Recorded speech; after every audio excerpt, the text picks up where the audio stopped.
बिस्मिल्लाहिर्रहमानिर्रहीम। अस्सलाम वालेकुम दोस्तों, की हाल है? उम्मीद करदा कि तुम ठीक हो। मैं मोहसिन बलोच एक नवी वीडियो लैके तुहाडी खिदमत च हाज़र होया। उम्मीद है कि तुहानू पसंद होसी इंशाअल्लाह।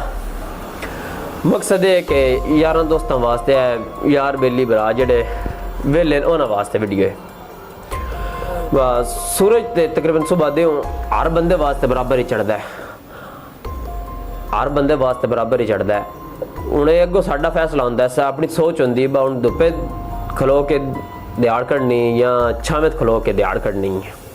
ये हर बंदे की अपनी सोच होंदी है। तो कोई भी काम शुरू करना हो या कोई भी किसी मने भी जाइए तो बंदे राह में रोड़े सटते ही रहते हैं। कोई बंदे ऐसे होंगे उन्होंने रोड़ियां वेख के पिछे हट जाते हैं, कोई बंदे ऐसे होंगे उन्होंने रोड़ियां उत्तों ही राह बना के उन्होंने रोड़ियां दे ही राह बना के अगे लग जाते हैं। तो टाइम 24 घंटे, एक दिन के 24 घंटे होंगे हैं, हर बंदे वास्ते ही 24 घंटे होंगे हैं। तो उन्होंने 24 घंटिया में कोई बंदे इंज होंगे जो दिन रात मेहनत करके अपन ख्वाब, अपने दिली ख्वाहिश, अपन दिली मुरादा जड़ियां होंदियां वो पूरियां कर लेंगे। तो कोई बंदे इंज होंगे हैं वो 24 घंटिया में रोंदे रह सन, अफसोस करते रह सन, कुछ ना कर सक सन। कोई बंदे इंज होंगे जो उन्होंने 24 घंटे में कोई नहीं कर सकते। तो उन्होंने बंदियां वास्ते जे अगर दिन के 28 या 26 घंटे भी होना फिर भी उन्हें यही अफसोस करना है तो गल करनी कि यार टाइम ना ही बढ़िया। टाइम अगर 28 घंटे थोड़ा जहा और टाइम लग जाता तो शायद असी कुछ कर सकते। उन्होंने वास्ते 28 घंटे भी होता भी उन्हें कुछ नहीं करना। तो उंज साढ़े कोल टाइम होंदा है यारां दोस्तां नाल गप शप लाने वास्ते, फिल्म देखने वास्ते, मोबाइल देखने वास्ते, उंज वो हर काम करने वास्ते टाइम होंदा है। लेकिन अपनी ज़िंदगी वास्ते, अपने मकसद वास्ते, साढ़े कोल काम करने वास्ते, अपना काम करने वास्ते, कुछ बनने वास्ते साढ़े कोल टाइम को नहीं होंदा। एक मिसाल ही हुण जिवें ताश दे 52 पत्ते होंदे ने, हर खिलाड़ी दे तकसीम होंदे ने। हुण सोच होंदी खिलाड़ी दी, जे अगर गेम दी समझ होंदी है जिन उन बंदे ने पता होंदा भाई किवें गेम करनी है, किवें मैं खेलना, जिन समझ होंदी है उन पता होंदा भाई जेड़े मेरे को पत्ते आ गए इन्हां पत्तियां नाल मैं गेम करनी है, किवें करनी है, जितना इंशाअल्लाह उन्हां पत्तियां नाल मैं गेम करनी है। वो बंदा उन्हां ही पत्तियां नाल 10 गेमां विचों 8 गेमां जित जांदा है। उन पता होंदा भाई इन्हां पत्तियां नाल मैं गेम करनी है। तो कई बंदे इंज होंदे ने कदी इधर टुर गया, कदी इधर टुर गया, अपना टाइम जिंदगी दा ज़ाया करते रहे कि बस मामूली जिंदगी जीण वास्ते दुनिया ते आया नहीं। हर बंदे दा एक जिंदगी दा मकसद हुंदा है।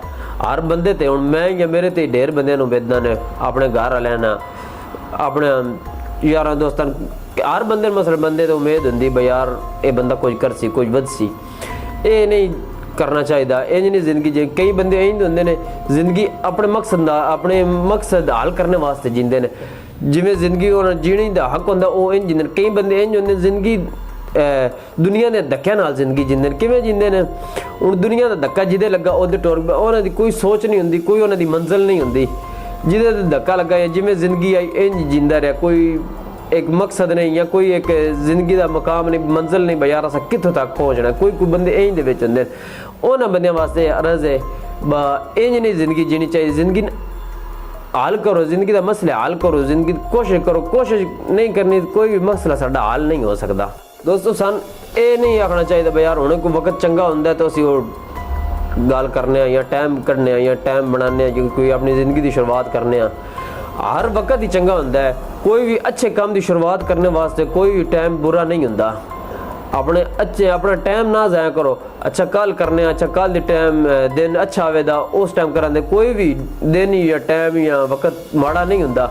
कोई अच्छे काम की शुरुआत करने वास्ते कोई भी वक्त माड़ा नहीं होंदा। अपनी शुरुआत करनी चाहिए, एक मिनट नहीं ज़ाया करना चाहिए। दुनिया इंज ही है, अज असी वक्त कोई बंदे इंज वक्त बर्बाद कर रहे हैं, वो वक्त नहीं बर्बाद कर रहे, आप बर्बाद हो। कभी इंज वक्त होना कि उन्हें ब्याह के सोचना, उन्हें फिर अपना रोना यार साढ़े को इतना वक्त ऐसी ज़ाया कर, उस टाइम ज़ाया वक्त, उस टाइम ज़ाया जो किते वक्त, अज वक्त ज़ाया किते है, उस टाइम उस वक्त में रोने का कोई फायदा नहीं होना।